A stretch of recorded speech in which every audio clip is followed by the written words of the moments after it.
बहुत बहुत धन्यवाद है सदगुरु चरण मंदिर करते हुए आप सब लोगों को बंदानी। आज इस अवसर पर जो कि ये जो मीटिंग लगाई गई है बहुत महत्वपूर्ण मीटिंग आज लगाई गई, तो मैं चंद शब्दों में अपनी बात इस संदर्भ में कहूँगा। एक बड़ी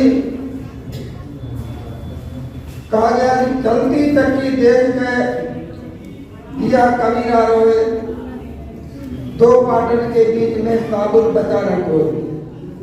चीटी चढ़ी पहाड़ में 9 मन तेल लगाए, हाथी जावे काख में ऊंट दे लटकाए। तत्कालीन परिस्थितियां जो थी हमें इस कदर मानसिक गुलाम बनाया गया जिससे कि हम सब लोग उससे प्रेरित थे, और वो भी गुलाम आज 2500-3000 वर्ष पहले से धर्म के माध्यम से मानसिक गुलाम बनाया गया। बाबा साहब डॉक्टर अंबेडकर ने सन 1935 में कहा था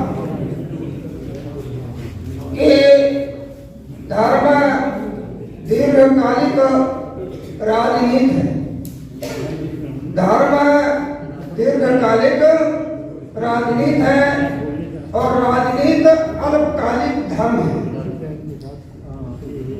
जबकि धर्म जो है हकीकत में वास्तव में जो प्रकृति द्वारा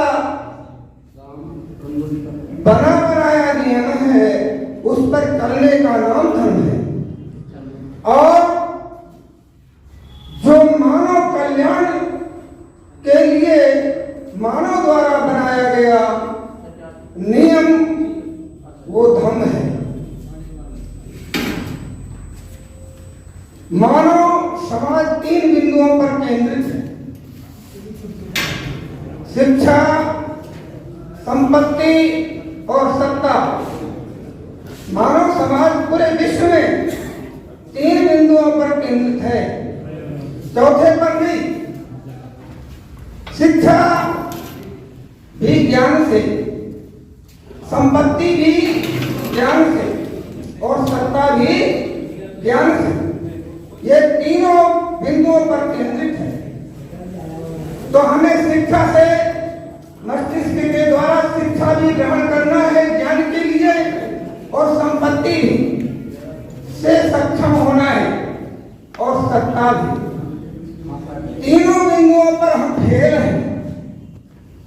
आज हम तीनों बिंदुओं पर फेल हैं, इसलिए हम इस मीटिंग की आवश्यकता पड़ी। ज्ञानी ही अज्ञानी को ठगता है, ज्ञानी ही अज्ञानी को ठगता है। अगर ज्ञान हो जाए कोई ठग नहीं सकता है, और संपत्ति से सक्षम हो जाए तो भी कोई ठग नहीं सकता है। अडानी अंबानी को क्या कोई ठग सकता है? कोई ठग के दिखाए? नहीं ठग सकता है। इसी प्रकार से सत्ता में जो बैठे लोग हैं उनको भी कोई ठग नहीं सकता है। इन बातों की समीक्षा करते हुए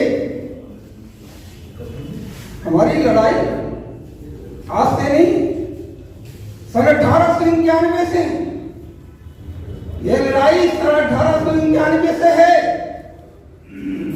बल्कि और जो लड़ाइयां हैं सन 1848 से, और आज जिनसे हमारी लड़ाई है, जिनसे हमारी लड़ाई है 2500-3000 हजार साल से, वो लोग काबिज होने के लिए प्रयासरत हैं, लेकिन आज तक काबिज नहीं हो पाए हैं, काबिज होने के कगार पर हैं, काबिज नहीं हो पाए हैं। आज भी उन्हें डर है अगर डर न होता,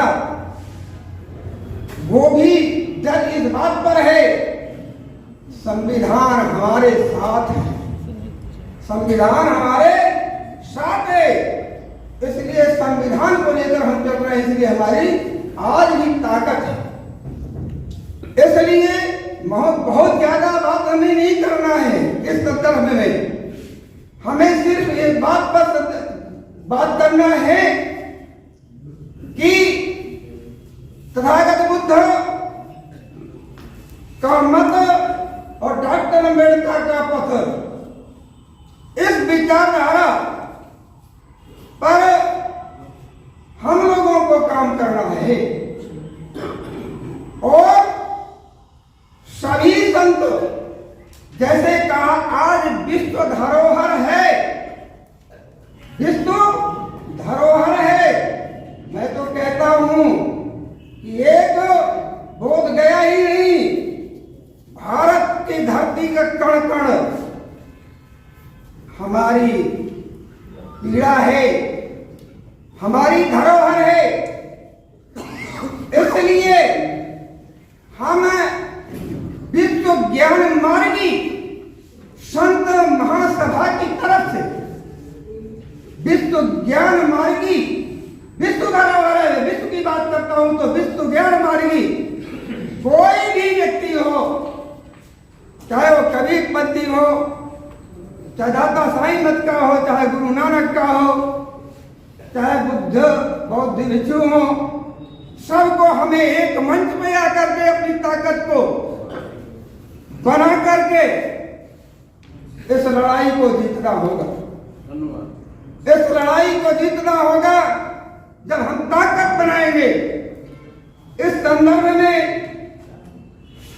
विनय रक्षित जी पश्चिम बंगाल से हैं, बुद्ध घोष जी तेलंगाना से हैं। हम लोग इस संदर्भ में 30-31 अगस्त 2022 को बैठक किया था, 2023 को, और 30 और 31 अक्टूबर को आगरा में बहुत बड़ा कार्यक्रम किया था। तो इस संदर्भ में मैं यही कहना चाहूंगा, जो हमारी लड़ाई है एक पृष्ठभूमि हमें ताकत बना करके ही करनी होगी, क्योंकि हम आज भाषणबाजी तो कर लेते हैं, बताते हैं, कार्य पर करने पर विश्वास कम रखते हैं। इसलिए हमें भाषणबाजी नहीं करना है, बल्कि कार्य करना है, और कार्य करने के लिए निष्ठा, ईमानदारी बहुत ज्यादा जरूरी है। इसलिए मैं ज्यादा बात नहीं करता, बल्कि आपके बीच में मुझे जानकारी उस टाइम पर भी मिली थी जब आप लोग जब इकट्ठा हुए, मैं नहीं आ सका, मुझे जानकारी जरूर थी।